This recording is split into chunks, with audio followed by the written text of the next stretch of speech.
Olá, minha Paraíba, muito boa tarde. Estamos começando ao vivo mais um Rede Verdade aqui pela sua TV Arapuã.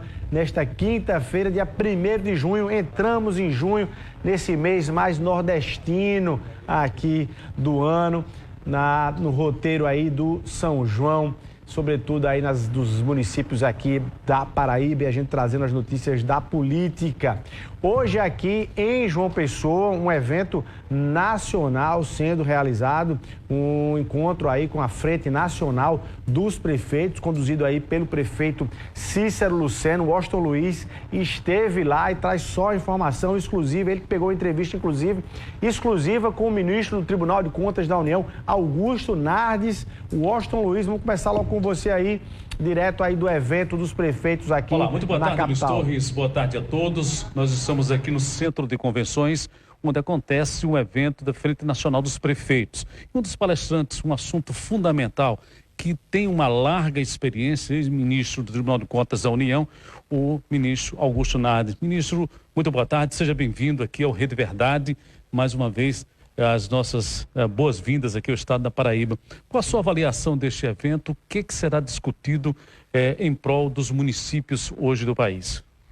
Washington, prazer estar contigo. Um abraço ao Luiz Torres. É importante nós dar uma informação para a região e para o estado que hoje João Pessoa é uma das primeiras capitais do Brasil a implantar as regras de governança, que significa transparência, integridade, significa tomar decisões com mais avaliação de riscos, né? Para que o povo tenha resultados. Porque a governança nada mais é de que buscar boas práticas para entregar melhores resultados para a sociedade. Quando a sociedade recebe uma melhor educação, uma melhor saúde, o povo se sente feliz, satisfeito quando tem essas regras de governança. E eu estou andando pelo Brasil todo para levar essas regras de uma forma técnica, mas claro, colocando na prática aquilo que é cobrado de impostos. Porque a minha função principal como ministro do Tribunal de Contas da União é fiscalizar os recursos da União. Aonde está indo o dinheiro? Eu não pertenço ao governo, eu sou magistrado independente, somos 9 ministros no Tribunal de Contas da União, e a nossa missão é fiscalizar onde que estão os 40% do salário do Washington, ou do salário do Luiz Torres, ou do salário do cameraman aqui, de todos que estão no outro lado do vídeo. Ou seja, 40% são impostos. Quem é que administra esses impostos? Os gestores públicos do país.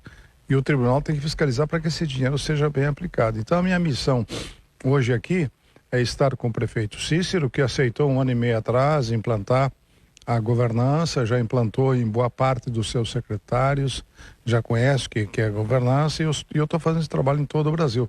Já conseguimos fazer na União, todas as estatais, todos os ministérios, todas as universidades, nós já temos indicadores de governança, para ver como é que está o treinamento das pessoas, como é que está o dinheiro na parte financeira, como é que está a governança de tecnologia da informação. Tudo isso envolve impostos, porque os impostos a gente paga e quer saber onde está indo o dinheiro do povo brasileiro. E a minha missão como ministro do TCU é percorrer o Brasil. Claro que eu estou já fazendo isso há 10 anos, é um legado que eu resolvi deixar, porque eu vi que a governança é o que pode dar esperança para a população brasileira. E isso tem dado aos prefeitos, principalmente os gestores públicos, uma maior condição, uma maior visão para a questão da governança em todo o país, né, ministro? É verdade, porque o prefeito, quando ele toma uma decisão, o Washington, quando ele vai fazer uma obra ou vai fazer um investimento na saúde, na educação, ele tem que estar ciente de que ele vai colocar aquele dinheiro, mas aquele dinheiro tem que ser bem aplicado. Essa semana eu recebi lá o ministro da Educação, que é do Ceará, e que me levou um resultado de 5.600 obras inacabadas na área da educação, mas isso já aconteceu também na saúde.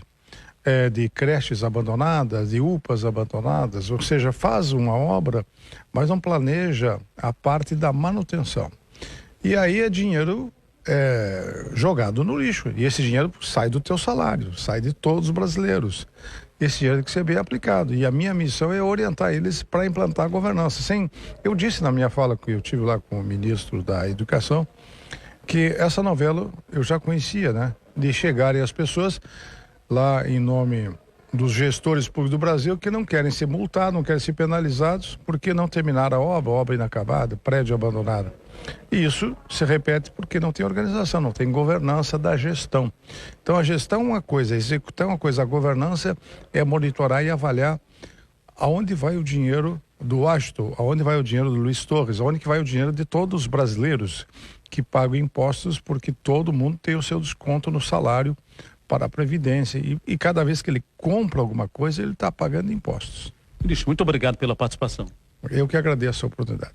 Então, aí, Luiz Torres, o ministro Augusto Nardi, sempre solícito, né, aqui com a TV Arapuã, e nós agradecemos, inclusive, a assessoria dele, ao pessoal do cerimonial aqui da Prefeitura de João Pessoa, que nos proporcionou essa entrevista com o ministro, que daqui a pouquinho irá conversar com os prefeitos. São quase 50 prefeitos de quase todas as regiões que estão aqui para participar deste evento na capital paraibana. Ao vivo, direto do Centro de Convenções, o Washington Luiz. É com você.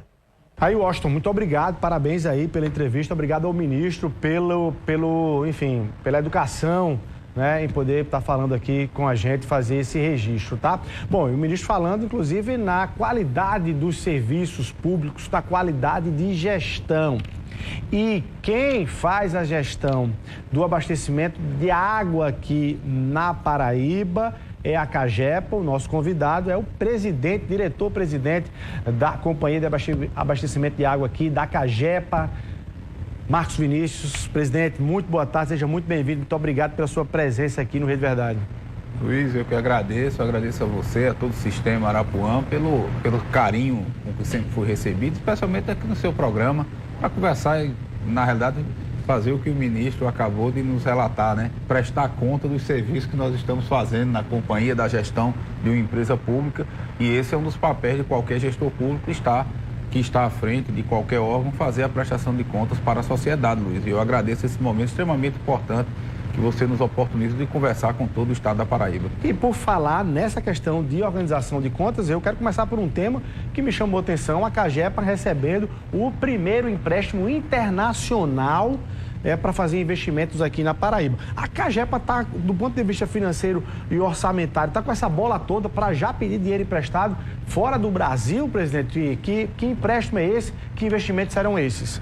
Luiz, primeiro é importante que a gente se liga, e aí eu digo que você tem, é sempre uma pessoa que tem acompanhado, um profissional que tem acompanhado muito a evolução da companhia desde longas datas. Eu me lembro que prestei entrevistas a você em outra oportunidade e a gente conversava sobre um empréstimo lá nos idos do início dos anos 2011, 2012, em que era para pagar a conta, né?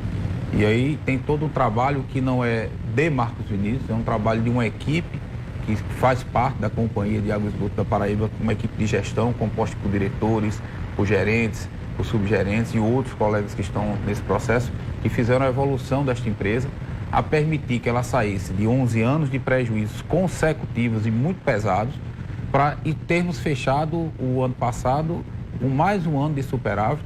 E esse ano de superávit nos permitiu, com toda a dificuldade, com todos os processos, a gente passou por pandemia, passamos por... Não vou aqui voltar o retrovisor para mostrar que todos sentimos na pele, com queda da economia que reflete na inadimplência. Então, tem N coisas que a gente poderia justificar, mas que culminou com o interesse de buscarmos recursos fora. E veja, conseguimos, Luiz, com um empréstimo que devemos assinar agora dia 14 de junho, na cidade de Fortaleza, onde teremos o representante da Agência Francesa de Desenvolvimento para a América Latina.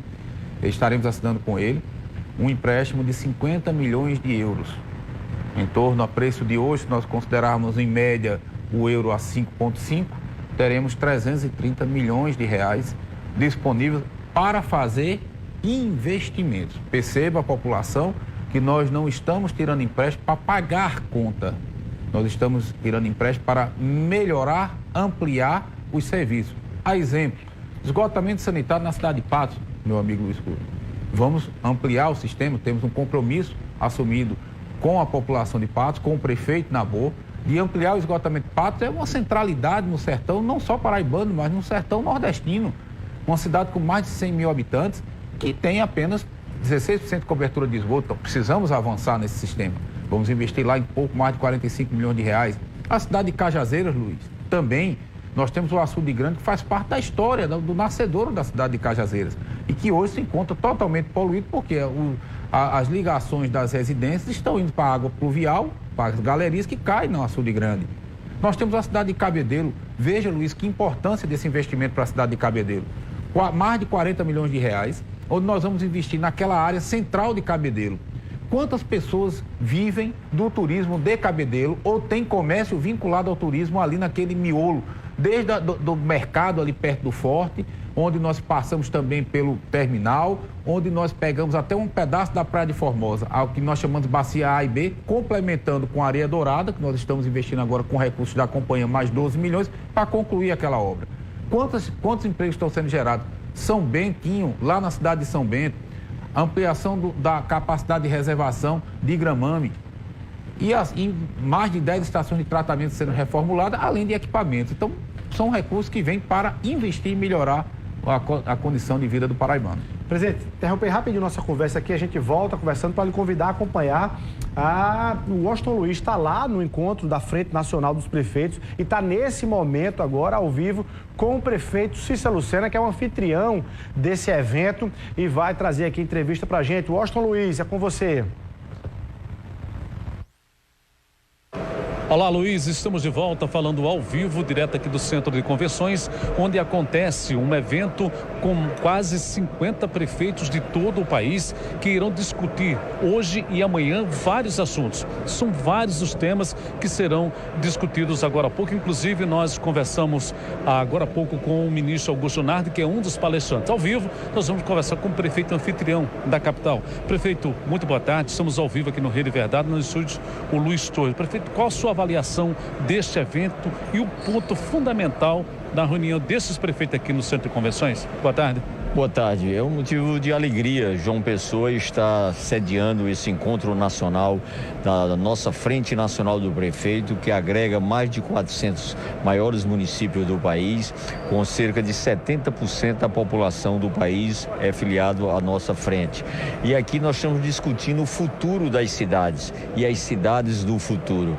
Por isso, da sua importância, porque vamos tratar de debates, de programas estruturadores para a cidade, as trocas de experiências exitosas, bem como os passos que devemos preparar a nossa cidade. Temos questões emergenciais como piso de enfermagem, como mobilidade urbana, que hoje é um problema quase totalidade dos municípios. Vamos discutir a questão da reforma tributária para garantir recurso para os municípios, já que os municípios hoje participam da receita dos impostos em torno de 16%, enquanto que o governo estadual 22% e o governo federal praticamente 60%, ou seja, a gente tem que discutir essas questões porque é no município que se vive, são nos municípios que as demandas são geradas. Se você precisa de um atendimento de saúde pública, é no município. Se você depende de uma demanda de educação pública, é no município.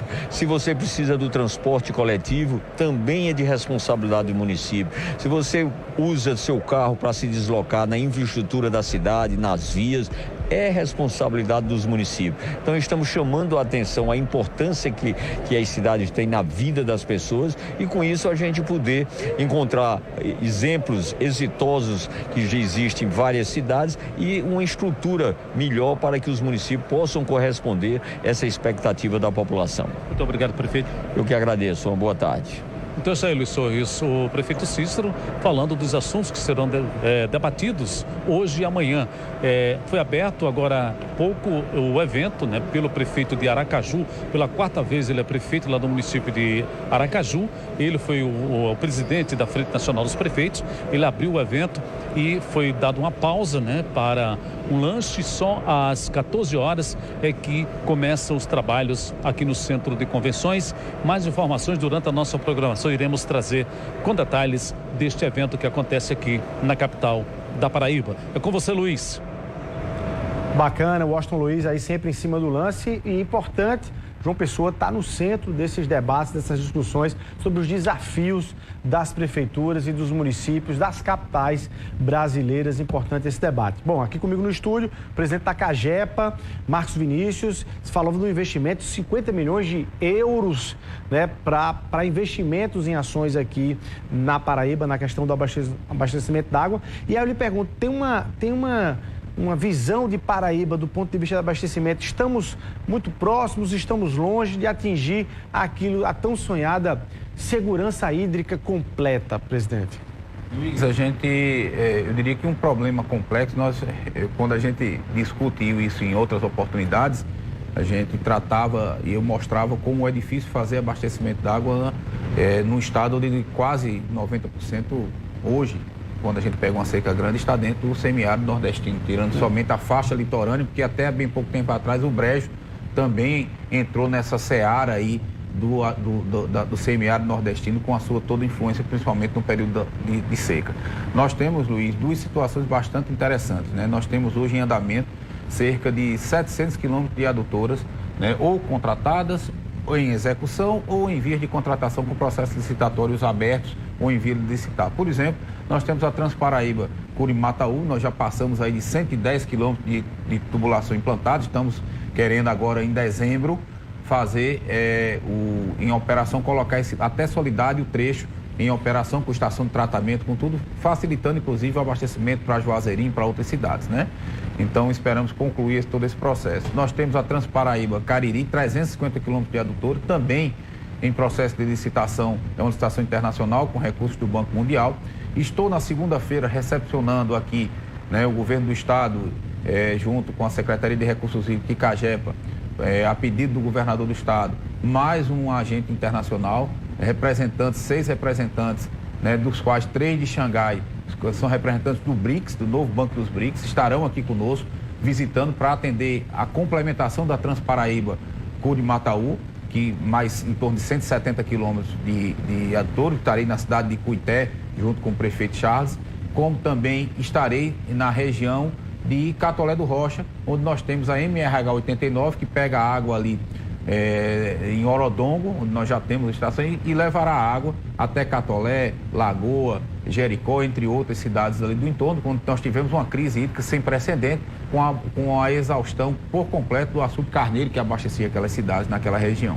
Então são temas como esse. Mas olhando para frente, você consegue vislumbrar algum risco de algum colapso no abastecimento aqui na Paraíba ou não? Do ponto de vista, é claro, você não pode prever tanto questão natural, mas assim, olhando para a Paraíba, a gente pode se afastar um pouco de um receio maior de um colapso em alguma das regiões?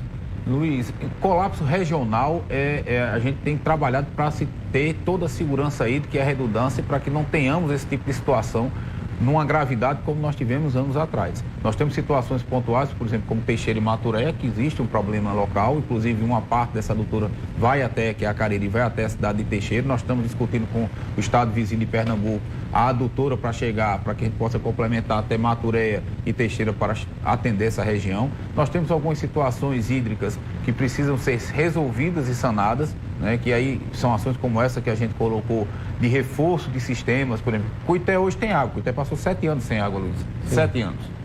Né? E retomamos o sistema. Mas se daqui a 2 anos não chover, a gente teria um novo colapso. Então, quando a gente leva a adutora Curimataú, uma solução permanente. É uma solução que nos dá redundância. Então, por exemplo, hoje eu tenho Cacimba de Dentro, nós tivemos no ano passado um caos, Cacimba de Dentro, Araruna, cidades totalmente sem água. Nós levamos água, Canafístula 2 pegou água, mas hoje nós estamos jogando água de Jandaia para lá. Por quê? Porque tem redundância e nós estamos levando uma adutora Transparaíba Curimataú, também chega no ramal até Araruna, que reforçará também Tacima, Dona Inês, Riachão e outras cidades do entorno, Damião, para poder exatamente suprir e garantir essa segurança hídrica. Porque às vezes o manancial daqui seca, o outro reforça, a gente tem condições de trabalhar com os dois ao mesmo tempo. Então são situações como essa que nos permitem trazer, né? Por exemplo, Solano e Bananeiras tem água. Mas, por exemplo, nós já tem uma licitação andando, que é a adutora do Brejo, que sai de Campina até Arara, e nós estamos trabalhando de Arara até Bananeiras, inclusive tem recursos do banco da agência francesa para essa adutora, que reforçará o sistema, que também reforçará o sistema que chega até Arara por Camará. Então você veja que Você ter essa possibilidade de manobra numa situação onde as mudanças climáticas cada vez são mais visíveis, né? É importante para a gente ter essa redundância de sistema e a garantia do sistema hídrico, que é o que o governador mais pontua e que mais nos cobra enquanto companhia e Secretaria de Recursos Hídricos. Presidente, a Cagepa já se recuperou do baque, do desligamento de assumir a responsabilidade do abastecimento lá em Santa Rita, e existem outras discussões em outros municípios da Cagepa perder essa responsabilidade? Luiz, eu diria assim, a questão muito mais preocupante para a companhia do que a perda financeira da parte do município de Santa Rita é a preocupação com os munícipes de Santa Rita, né? E aí eu vou falar como técnico, vou falar como gestor, presidente da companhia, né? Se a gente olhar, basta a gente ver o entorno de Santa Rita, o que é que tem de mata ciliar no rio Tibirizinho, né? Não tem muito, talvez uma longeva, não vejo que é o que abastece. Que é o que abastece o município. Tem que fazer uma limpeza ali, não tem que fazer uma limpeza, Luiz, eu diria assim, mais do que uma limpeza, você tem um problema maior que é a preservação das nascentes, né? A gente tem discutido isso com a SUDEMA, para trazer aquela nascente viva que nós tivemos lá no Rio Paraíba para cá, para de Gramame. Temos discutido com o Ministério Público Federal, com o Ministério Público Estadual, tivemos com o procurador Bruno, com outros colegas que estavam à frente no Ministério Público Federal, o doutor Edith também estava à frente desse processo, exatamente para que a gente pudesse trabalhar.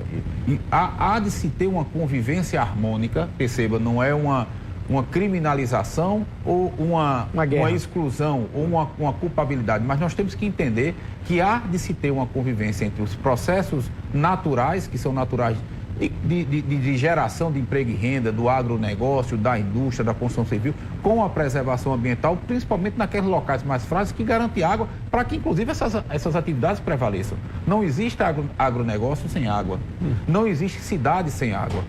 Então, na hora que a gente consegue trabalhar harmonicamente em relação a esse processo, a gente consegue construir um desenvolvimento sustentável. Você garante a construção civil, porque quem é que vem... Perceba como está tudo interligado, Luiz, hoje. Se tem água em João Pessoa, você gera construção civil. Por quê? Porque a pessoa vem para o turismo. Se vem para o turismo, ele vem para olhar a cidade. Muitas vezes ele vem para morar. Ele gostou da cidade. A cidade tem um atrativo que outras capitais não têm. No caso de Santa Rita, você está prevendo que em algum momento eles terão dificuldades de manter esse abastecimento? Manter esse abastecimento.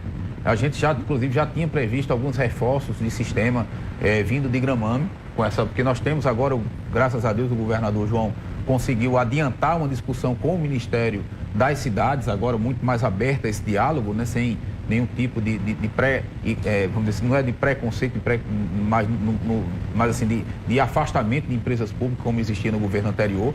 Então, o governador João conseguiu avançar nessa discussão para que nós pudéssemos retomar o processo licitatório da barragem de Cupsura, importantíssima para a região metropolitana de João Pessoa, especialmente para a cidade de João Pessoa, porque ela nos regulariza o rio Cupsura, que vai nos permitir de tirar de 600 litros por segundo a 800 litros por segundo a mais, garantindo água, Luiz, para o crescimento da região metropolitana de João Pessoa e da cidade de João Pessoa para até 2035. Que bom. Então, junto com a doutora, que é um recurso do FGTS que estava vinculado à barragem, essa obra não vai se permitir tomar. Esperamos que agora no segundo semestre a gente tenha a autorização do Ministério da Cidade já para licitar essa obra.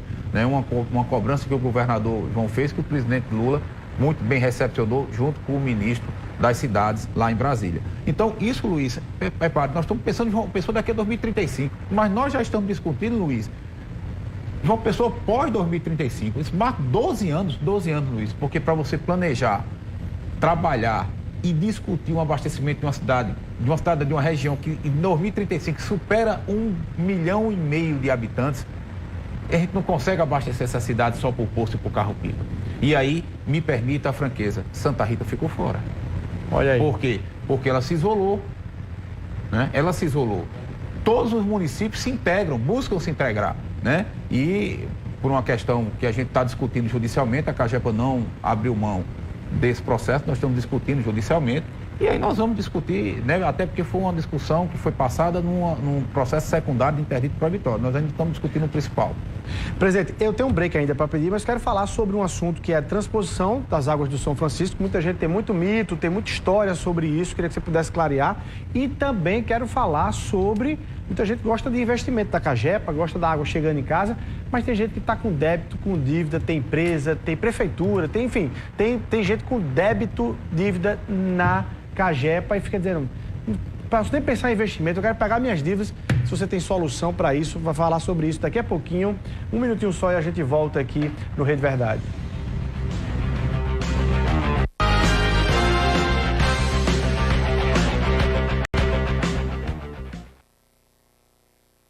Ok, estamos de volta ao vivo aqui no Rede Verdade, conversando com o presidente da Cagepa, o Marcos Vinícius, está contando tudo aqui. Presidente, rapidinho, para ficar claro, transposição das águas do Rio São Francisco, já estamos usando, não estamos usando, vai ter pagamento, não vai ter pagamento? Luiz, rapidamente a gente tem uma discussão com o governo federal para assinar todo esse processo, inclusive de gestão, é conduzido tanto pelo governador, pelo secretário Deusdedit, pela ESA. Isso é uma discussão que se tem, inclusive, de valores, porque existe uma questão que precisa ser equacionada, que são os custos. O custo de energia, mercado livre, uso de outras tecnologias para fiscalizar a questão da transposição. Então, essas questões estão sendo finalizadas junto ao governo federal para que a gente possa ter o real custo dela com menor impacto para todos, inclusive, não só para Paraíba, mas para todos os estados envolvidos, para que a gente possa discutir o fechamento. Existe um pré-contrato já assinado com estabelecimento de rotina de água, mas essa é uma questão que qualquer notícia que se dê em relação a valor, antes do fechamento disso, ainda não está se concretizado. O governo tem trabalhado diretamente lá e estamos, sim, já buscando usar a água de São Francisco, como Campina Grande, Monteiro e outras cidades. Certo? Mas claramente o senhor pode falar sobre soluções alternativas para quem está devendo, quem tem débito na Cagepa, tem algum caminho, tem alguma solução, presidente? Luiz, até o dia 7 desse mês, começamos do 7 do mês de maio, agora até o dia 7, estamos com uma campanha chamada Saudão Cagepa. É importante que a gente diga à população que nós estamos com mais uma facilidade para pagamento, que é a facilidade via cartão de crédito. Então, para que a gente possa divulgar, externar esse novo meio de pagamento, durante 30 dias, ou seja, se encerrando agora no próximo dia 7, nós teremos todo mundo que tem débito com a Cagepa, se ele chegar para pagar no cartão de crédito, ele vai parcelar em 18 meses sem juros com preço de à vista, ou seja, tirando juros e multa. Olha aí. Então, toda loja de atendimento nossa, toda loja de atendimento, desde lá as lojas das pequenas cidades, as lojas das unidades sedes, quem quiser mais informação, procure os nossos canais de atendimento, o 115, o 981984495, que é o nosso WhatsApp, pelo site da Cagepa. A gente consegue, inclusive, zerar multa e juros e passar esse valor principal no cartão dividido em 18 meses sem juros. Olha aí, boa notícia aí. Fechando nossa conversa aqui, presidente da Cagepa, Marcos Vinícius, obrigado pela presença aqui no Rede Verdade. Boa sorte na trajetória. Obrigado, Luiz, e agradeço a Arapuã por uma oportunidade ímpar dessa, como sempre, muito gentil, com as perguntas muito objetivas para a gente esclarecer e prestar conta à população. Uma boa tarde a todos. Muito obrigado. Bom demais. A gente vai ficando por aqui. É você o nosso abraço. Muito obrigado pelo carinho da sua audiência. Até amanhã, se Deus quiser.